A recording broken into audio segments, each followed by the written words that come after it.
साल के बाद उनको पता चला कि कोई लड़का मेरे लिए आता है, और जो पप्पू यादव है, पागलपन था, जुनून था। 1 साल के बाद उन्हें पता चला तो वो आवाज करने लगी।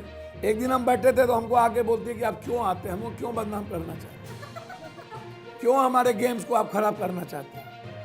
आप प्लीज हमको छोड़ दीजिए, हम सीखें, आप बिहार के हैं, ये इस जन्म में क्या 7 जन्म में संभव नहीं हो सकता, इसीलिए नेवर इंटरव्यू।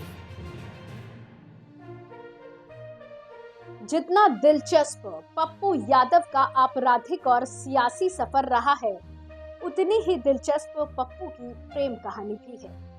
पप्पू का दिल जिस रंजीता रंजन के लिए धड़कता है, उनके साथ ये पप्पू की लव स्टोरी भी उतनी ही खास है।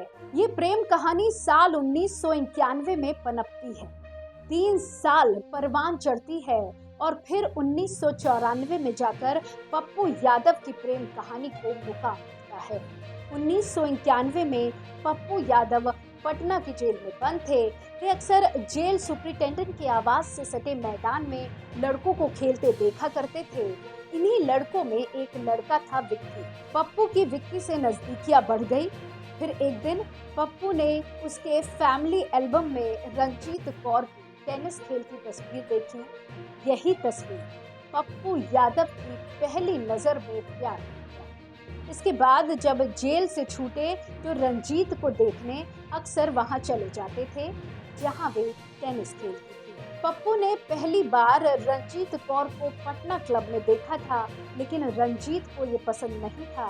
कुछ दिनों बाद वो चंडीगढ़ चली गई। रंजीत के पिता सेना से रिटायर होने के बाद गुरुद्वारे में ग्रंथी हो गए थे। अब पप्पू ने रंजीत को फॉलो करने के लिए पटना से चंडीगढ़ तक के चक्कर लगाने शुरू कर दिए। ये सिलसिला करीब 3 साल तक चलता रहा। 2 साल तक तो रंजीत को इसका पता तक नहीं चला।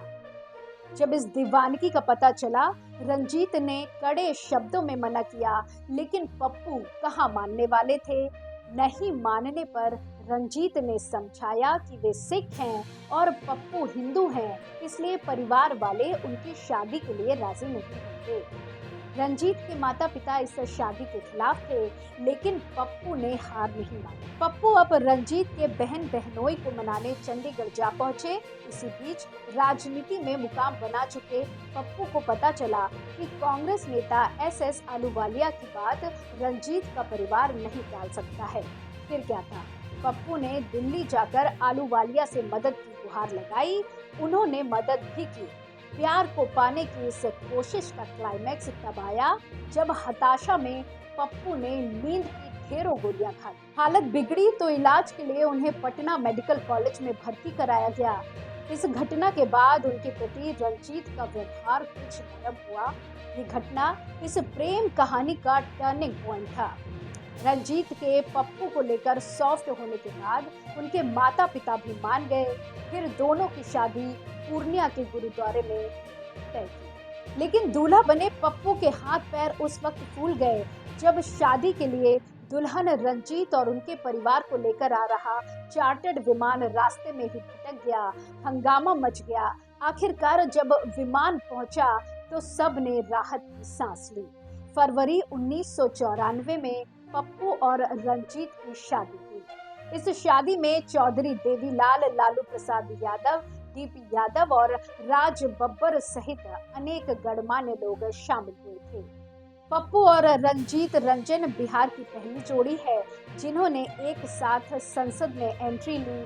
आज पप्पू यादव कांग्रेस का हाथ थाम चुके हैं तो पत्नी रंजीत रंजन सुपौल से कांग्रेस की पूर्व सांसद रही हैं। दोनों के एक बेटा सार्थक रंजन और एक बेटी प्रकृति रंजन है। इस तरह के और अपडेट के लिए कृपया अपने एयर न्यूज चैनल को सब्सक्राइब करें और जब भी कोई नया वीडियो अपलोड हो तो तत्काल सूचना के लिए बेल आइकॉन पर क्लिक करना ना भूलें।